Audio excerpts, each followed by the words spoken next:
All right, thank you, TJ. Time is now 6:06. Of course, the big story of the morning is Idalia. And now we're seeing maybe later impacts and more impacts here in central Georgia. That's right. Just shifting everything back a couple hours. So really beginning the rain mid tomorrow morning and then the heaviest stuff tomorrow afternoon as opposed to 3 to 4 hours earlier. But the heaviest stuff is now going to be more widespread tropical storm force conditions across central Georgia. Here's a live look at downtown. Temperatures are in the mid 70s this morning. It's a warm summer morning here in central Georgia. Dry for us, and really through the day today, we're only going to be looking at a handful of isolated showers and storms, more than we saw yesterday, but 1 or 2 of those could be on the stronger side. Those are not tied to Idalia in any way, shape, or form, but what you see there at 11 a.m. tomorrow morning is. All right, here is the 5 a.m. advisory on what is now Hurricane Idalia. Winds of 75 miles an hour, movement towards the north at 14.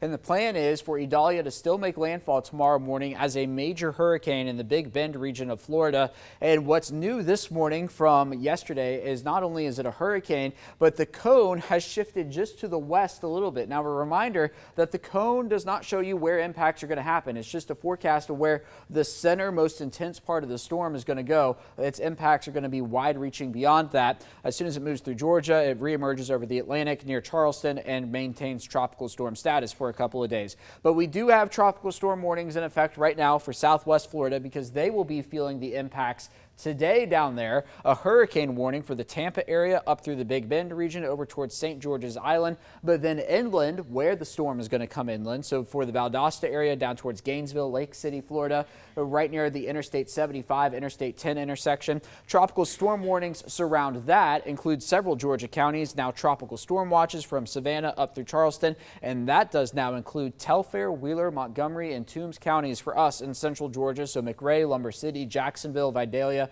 all included within that. So think about that. Tropical storm Idalia going to impact Vidalia. Try saying that in the same sentence. So here we go with tropical future view as we work our way into the overnight hours. 1 a.m. a strong hurricane just off the coast of Tampa, and then play this forward into tomorrow morning. There we are at 7 a.m. The eye wall beginning to come ashore. The rain bands beginning here in the southern extent of our area. So that's going to be Crisp County, Wilcox County, over towards Telfair County. And then we get later into the morning. Here comes some more widespread rain across central Georgia. The heaviest part of the storm coming across the Georgia state line.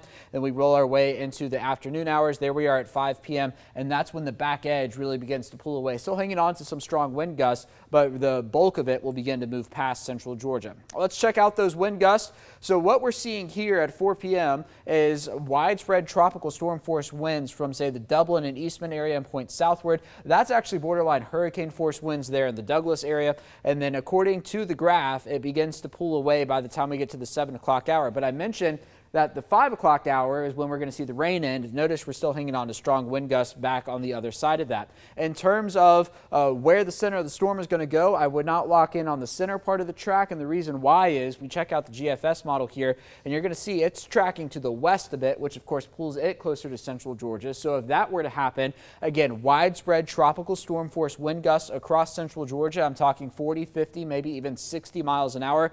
4 hours on end. This is not a quick mover like a summertime storm. And then it's going to last into Wednesday evening and into Thursday morning and finally get out of here. In terms of rainfall, widespread 5 to 7 inches of rain. According to the GFS, if it were to come right through central Georgia, we would be looking at those totals. The European has it just a little more further east. Regardless, it is a lot of rain no matter how you slice it. So here is the timeline and what you need to know. Beginning at noon tomorrow, that is going to be the heaviest part of the storm. That's going to continue to about 9 p.m. Same with the heavy rain, 40-mile-an-hour winds plus 5 to 7 inches of rain. No tornado threat, but I am concerned about power outages beginning tomorrow afternoon and lasting into the overnight hours. If you absolutely need power, I would have backup plans because it does look like that's going to be a distinct possibility. All right, for today, we're going to be looking for a high temperature around 93, 80 tomorrow, 87 for Thursday and Friday. Fairly nice into Labor Day weekend. We just got to get through tomorrow.